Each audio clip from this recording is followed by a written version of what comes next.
खूनी गुड़िया। वो आवाज। आधी रात का वक्त हो चुका था। पड़ोस वाले घर से फिर से किसी बच्चे की रोने की आवाज सुनाई देने लगी और साथ में उसी घर में रहने वाली देवकी नाम की औरत की लोरी गाने की आवाज भी।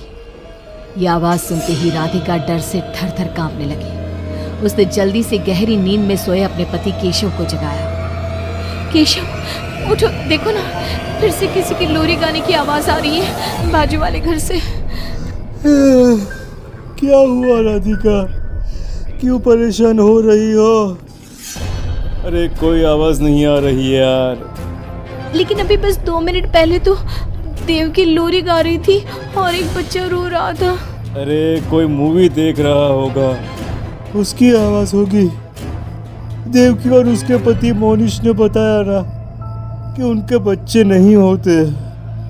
उस घर में कोई बच्चा नहीं है। अब ना तुम भी सो जाओ और मुझे भी सोने दो। लेकिन अभी बस 2 मिनट पहले तो देव की लोरी गा रही थी और एक बच्चा रो रहा था। राधिका हैरान थी कि आवाज सिर्फ उसे ही सुनाई क्यों देती थी। लेकिन जब उसके पति केशव ने उसकी बात नहीं सुनी तो वो सोने की कोशिश करने लगे। लेकिन राधिका के कानों में किसी छोटी बच्ची के हंसने की आवाज गूंजने लगी। राधिका बुरी तरह से डर गई थी।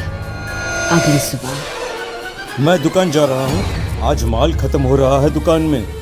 इन दिनों पता नहीं क्यों लोग जमकर खिलौने खरीद रहे हैं। आज बड़े बाजार जाकर सारे खिलौने ले आता हूँ। आप रात होने से पहले आ जाएंगे ना? लगता है तुम देवकी से अभी तक डरी हुई हो।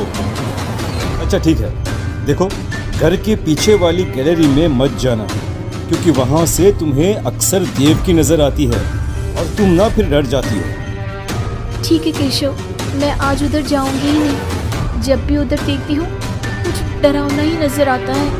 केशव दुकान चला जाता है। तभी अचानक राधिका को याद आता है कि घर की गैलरी में उसने कुछ कपड़े सुखाए थे। डरते हुए वो वहां जाती है। दूसरी तरफ देवकी की गैलरी नजर आती थी। राधिका जैसे ही कपड़े लेकर वापस आने को पलटती है, उसकी नजर सामने देवकी की गैलरी में पड़ी। वहां एक 4 साल की बच्ची खड़ी होकर उसे घूर रही थी। हे भगवान, ये कौन है? कौन है ये? मैं इससे पूछूं कि इसका नाम क्या है? हाँ, पूछ लेती हूँ, फिर केशव को बताऊंगी। वो मेरी बात पे भरोसा नहीं करते ना। बेटा, कौन हो तुम? हाँ, तुम्हारा नाम क्या है? गुड़िया। तभी अचानक वहां पर देवकी आती है और वो बच्ची गायब हो जाती है। क्या हुआ? आप किससे बात कर रही थी? वो यहाँ पे मैंने एक लड़की को देखा था। वो कौन थी? कहाँ गई वो अभी? कौन लड़की? मैंने कहा ना, मेरे घर में कोई बच्चा नहीं है। मैंने देखा था, वो यही थी। वो आपके पीछे कौन है? राधिका को फील होता है कि किसी ने उसे धीरे से पुकारा, आंटी। राधिका पलट कर देखती है तो वहां वो छोटी बच्ची खड़ी थी। राधिका चीख कर बेहोश हो जाती है। जब उसकी आंख खुलती है तो केशव उसके पास खड़ा था। क्या हुआ राधिका? राधिका, होश में आओ। वो तो भला हो देवकी जी का, जिन्होंने तुम्हें बेहोश पड़ा देखकर मुझे कॉल कर दिया और मैं घर आ गया। तुम उस गैलरी में गई ही क्यों? केशव, वो लड़की यहाँ आ गई थी और वो देवकी, वो ठीक औरत नहीं है। तुम पागल हो गई हो राधिका। आज देवकी जी ने ही मुझे तुम्हारे बारे में बताया। क्या सोचती रहती हो? अरे कोई नहीं है उस घर में। अगले दिन केशव की दुकान जाते वक्त, मैं भी आज आपके साथ चलूंगी। अच्छा ओके, ठीक है, चलो चलो। अब दुकान पर पहुंचकर, वाह केशव, कितने सारे नए खिलौने। और ये इस पैकेट में क्या है? अरे एक बड़े साइज की डॉल है, मार्केट में नई आई है।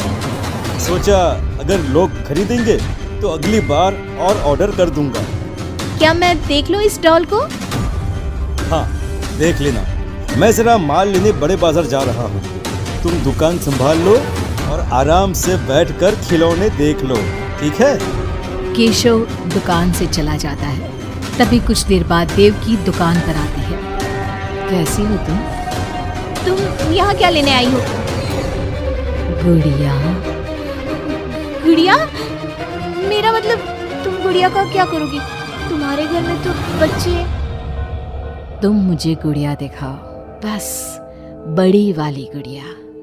राधिका घबराते हुए बड़ी डॉल का पैकेट खोलती है। बिल्कुल ऐसी ही डॉल चाहिए। आज वो खुश हो जाएगी इसे देखकर। कौन खुश हो जाएगी? देवकी अजीब नजरों से राधिका को देखती है और बिना कुछ कहे पैसे देकर चली जाती है। उसके जाने के बाद राधिका शॉप के अंडरग्राउंड में नए टॉयज का मॉल चेक करने जाती है। वहां बच्चों का एक झूला था। राधिका ने देखा कि वो झूला हिल रहा था, जैसे अभी अभी कोई वहां से उतरा हो। राधिका को किसी छोटे बच्चे की आवाज आती है।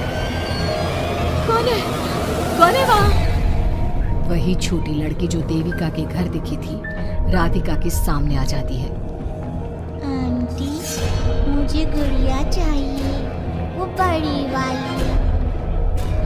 मेरे पास कोई गुड़िया उड़िया नहीं है।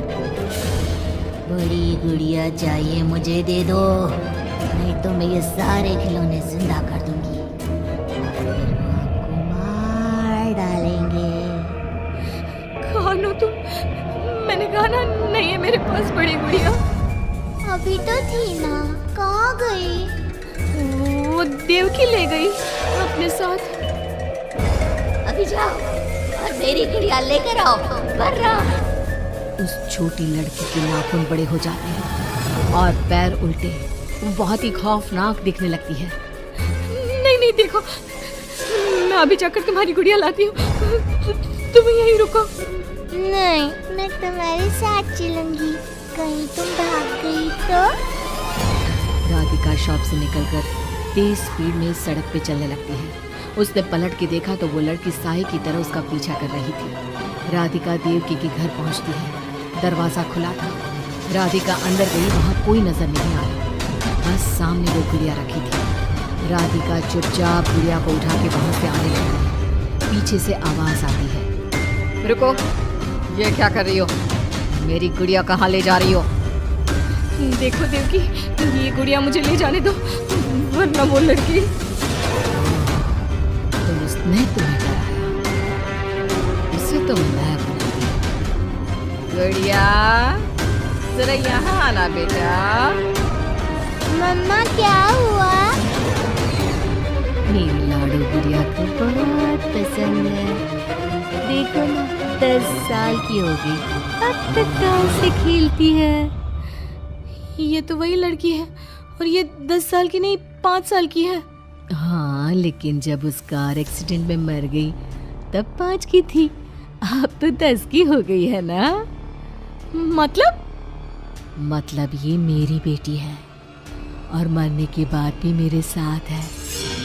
इसे ना लोरी सुन के ही नींद आती है, और डॉल्स से इसे बहुत पसंद है।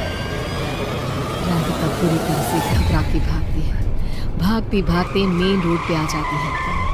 वहीं उसका एक्सीडेंट होता है और उसकी मौत हो जाती है। मगर राधिका की मौत के बाद केशव को पास वाले घर से बच्चे के रोने और लोरी गाने की आवाज़ सुनाई देने लगती है।